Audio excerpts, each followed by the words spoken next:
ಅರುಂಧತಿ.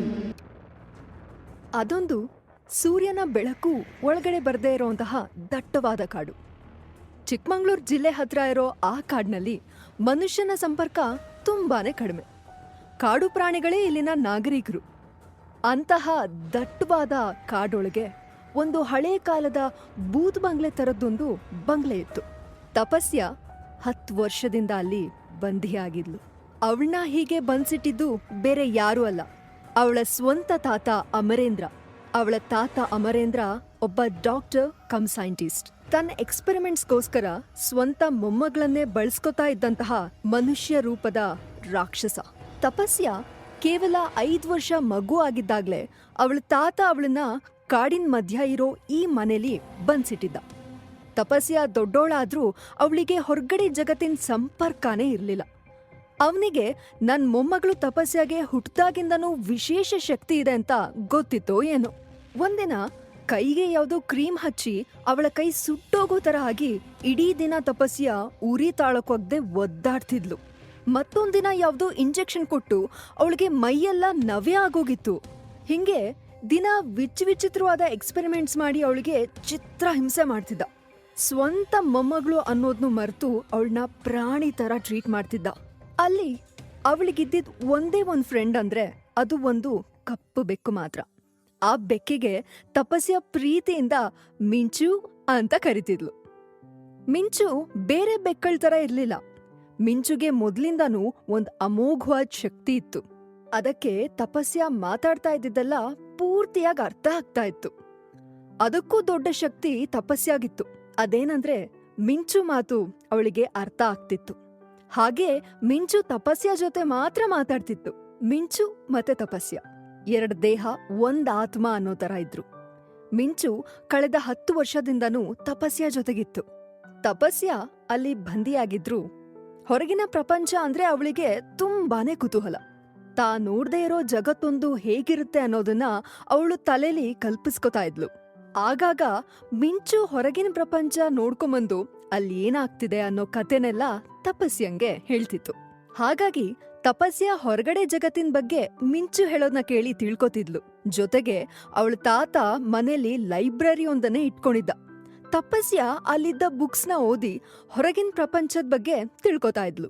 ಕಲಿಯೋದ್ರಲ್ಲಿ ತಪಸ್ಯ ತುಂಬಾ ಜಾಣೆಯಾಗಿದ್ರಿಂದ ಓದಿನೇ medical knowledge ಕೂಡ ಬೆಳೆಸ್ಕೊಂಡಿದ್ಲು.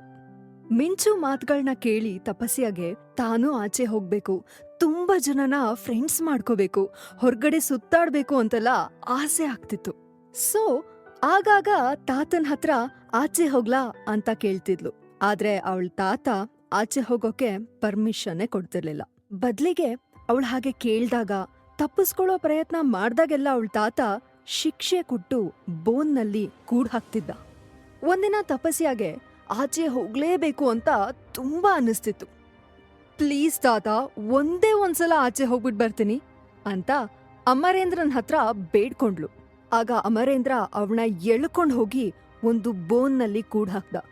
3 ದಿನ ಆದ್ರೂ ಊಟ ತಿಂಡಿ ಕೊಡದೆ ಶಿಕ್ಷೆ ಕೊಟ್ಟ. ಪ್ರತಿ ಸಾರಿನೂ ತನ್ನ ಎಕ್ಸ್ಪೆರಿಮೆಂಟ್ಸ್ಗೆ ತಪಸ್ಯನ ಲ್ಯಾಬ್ಗೆ ಕರ್ಕೊಂಡ್ ಹೋದಾಗೆಲ್ಲ ತಾತ ಯಾವ ಇಂಜೆಕ್ಷನ್ ಕೊಡ್ತಾರೆ, ಏನ್ ಬಳಸ್ತಾರೆ ಅಂತೆಲ್ಲ ಗಮನ ಇಟ್ಟು ನೋಡ್ಕೋತಿದ್ಲು. ಅವಳಿಗೆ ತನ್ ತಾತ ತನ್ಮೇಲೆ ಎಕ್ಸ್ಪೆರಿಮೆಂಟ್ ಮಾಡಿ ಏನ್ ಕಂಡು ಹಿಡಿಯೋಕ್ ನೋಡ್ತಾ ಇದಾರೋ ಅನ್ನೋದು ಮಾತ್ರ ಅರ್ಥನೇ ಆಗ್ತಿರ್ಲಿಲ್ಲ. ಒಂದಿನ ಅಮರೇಂದ್ರ ತಪಸ್ಯನ ಲ್ಯಾಬ್ಗೆ ಕರ್ಕೊಂಡು ಹೋಗಿ ಅವಳಿಗೆ ಯಾವ್ದೋ ಇಂಜೆಕ್ಷನ್ ಕೊಟ್ಟು ಆಮೇಲೆ ಸ್ವಲ್ಪ ಹೊತ್ತಿನ ನಂತರ ಅವಳನ್ನ ತಂದು ಬೋನಲ್ಲಿ ಕೂಡ್ ಹಾಕೋಕ್ ನೋಡ್ದ. ದೊಡ್ಡೋಳಾಗಿ ತಪಸ್ಯ ಅದನ್ನ ಆಪೋಸ್ ಮಾಡಕ್ಕೆ ನೋಡಿದ್ಲು.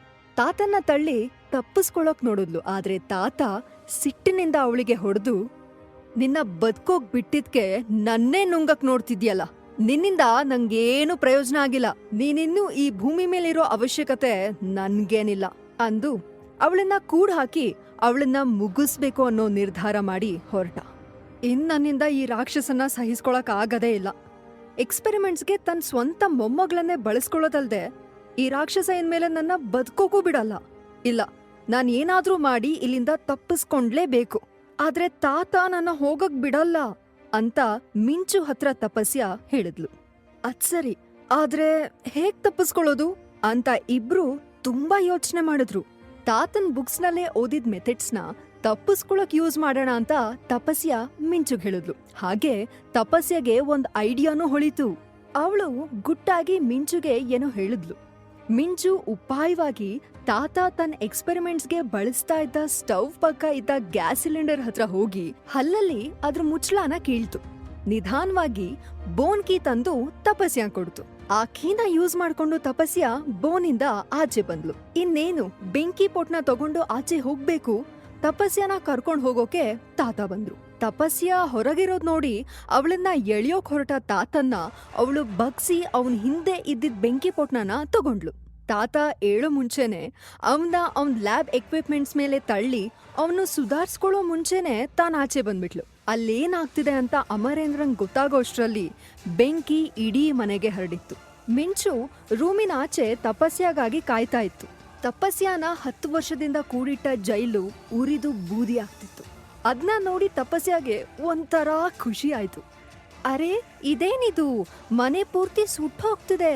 ಇನ್ನೂ ನಾವಿಲ್ಲೇ ಇದ್ರೆ ಇದ್ರ ಜೊತೆನೆ ನಾವು ಸುಟ್ಟು ಬೂದಿ ಆಗೋಗ್ತೀವಿ. ನಾವೀಗ ಎಲ್ಲಿಗ್ ಹೋಗೋಣ ಅಂತ ಮಿಂಚು ಗಾಬ್ರಿಲಿ ಪ್ರಶ್ನೆ ಮಾಡ್ತು. ಆಗ ತಪಸ್ಯ, ಎಲ್ಲಾದ್ರೂ ಸರಿ, ಇಲ್ಲಿಂದ ದೂರ ಹೊಟ್ಟೋಗೋಣ ನಡಿ ಅಂತ ಹೇಳ್ತಾ ಮಿಂಚು ಜೊತೆ ಜೋರಾಗಿ ಓಡೋಕ್ ಸ್ಟಾರ್ಟ್ ಮಾಡಿದ್ಲು. ಮನೆಯಿಂದ ಸ್ವಲ್ಪ ದೂರ ಹೋಗಿ ಒಂದ್ಸತಿ ಮನೆನ ಹಿಂದಿರುಗಿ ನೋಡಿದ್ಲು. ಬೆಂಕಿ ಜ್ವಾಲೆ ಮಧ್ಯದಲ್ಲಿ ಮನೆಯಿಂದ ಆಚೆ ಬಂದ ಅವಳ ತಾತ ಅಮರೇಂದ್ರ ಬೆಂಕಿಗೆ ಆಹುತಿ ಆಗ್ತಿರೋದು ಅವಳಿಗೆ ಕಾಣಿಸ್ತು. ತಪಸ್ಯಾಗೆ ಒಂದು ಕ್ಷಣ ನೋವಾದ್ರೂ ಇವತ್ತು ಅವಳು ಹಾಗ್ ಮಾಡ್ಲಿಲ್ಲ ಅಂದ್ರೆ ತಾತನ ಜಾಗದಲ್ಲಿ ಇವತ್ತು ಅವಳಿರ್ತಿದ್ಲು ಅನ್ನೋದು ಅರಿವಾಗಿ ಅಲ್ಲಿಂದ ಹೊರಟ್ಲು. ತಪಸ್ಯ ತಪ್ಪಿಸ್ಕೊಂಡ್ ಹೋಗ್ತಿರೋದ್ನ ನೋಡಿ, ನಿಂತ್ಕೋ, ಎಲ್ ಹೋಗ್ತಿದ್ಯಾ? ನೀನ್ ತಪ್ಪಿಸ್ಕೊಂಡ್ ಓಡ್ ಹೋಗೋಕೆ ನಾನ್ ಬಿಡಲ್ಲ. ನೀನ್ ಎಲ್ಲೇ ಹೋದ್ರೂ ನಾನ್ ನಿನ್ ಹಿಂದೆ ಬರ್ತೀನಿ ಅಂತ ಜೋರಾಗಿ ಕಿರಿಸ್ದ. ಆಗ ತಪಸ್ಯ, ನೀವು ಸಾಯ್ತಾ ಇದ್ದೀರಾ ತಾತ, ನಾನಿನ್ನೂ ಜೀವಂತವಾಗೇ ಇದ್ದೀನಿ. ನಾನಿಲ್ಲಿಂದ ತಪ್ಪಿಸ್ಕೋತೀನಿ ಅಂತ ಆ ಮುದುಕನ್ ಮಾತ್ಗೆ ತಲೆ ಕೆಡಿಸ್ಕೊಳ್ದೆ ಅಲ್ಲಿಂದ ಮತ್ತೆ ನಡೆಯೋಕೆ ಶುರು ಮಾಡಿದ್ಲು. ಮಿಂಚುಗೆ ಟೆನ್ಷನ್ ಆಗ್ತಾ ಇತ್ತು. ಆಗ ಮಿಂಚು, ಮುಂದೇನು ತಪಸ್ಯ, ನಾವಿಲ್ಲಿಂದ ಎಲ್ಲಿಗ್ ಹೋಗೋದು ಅಂತ ಕೇಳ್ತು. ಲೈಸೆನ್ಸ್ ತಗೊಂಡು ಡಾಕ್ಟರ್ ಆಗೋದೆ ಅಂತ ತಪಸ್ಯ ನಕ್ಲು.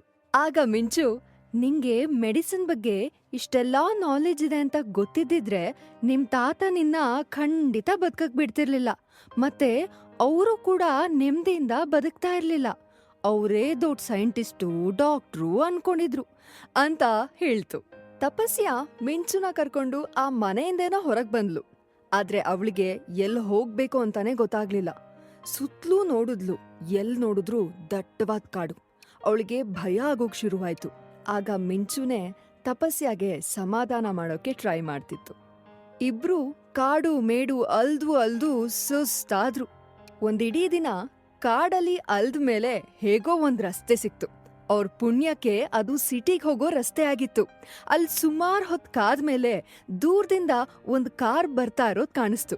ಆದ್ರೆ ಆ ಕಾರ್ ನೋಡಿ ಅಪರಿಚಿತರು ಮತ್ತೇನಾದ್ರೂ ತೊಂದ್ರೆ ಮಾಡ್ಬಿಡ್ತಾರೇನೋ ಅಂತ ತಪಸ್ಯಾಗೆ ಭಯ ಆಯ್ತು. ತಕ್ಷಣ ನಾನಲ್ಲಿಂದ ತಪ್ಪಿಸ್ಕೊಂಡ್ಲೇಬೇಕು ಅಂತ ನಿರ್ಧಾರ ಮಾಡಿ ಆ ಕಾರ್ಗೆ ಕೈ ಮಾಡಿದ್ಲು. ಆ ಕಾರ್ನಲ್ಲಿ ಒಂದ್ ಗಂಡ ಹೆಂಡತಿ ಇದ್ರು.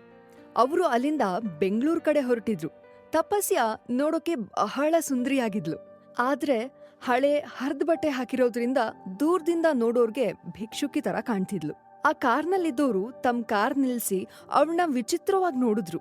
ಅವಳ ಹರ್ದ್ ಬಟ್ಟೆ ನೋಡಿ ಭಿಕ್ಷುಕಿ ಅನ್ಕೊಂಡು ದುಡ್ಡು ಕೊಡೋಕ್ ಬಂದ್ರು.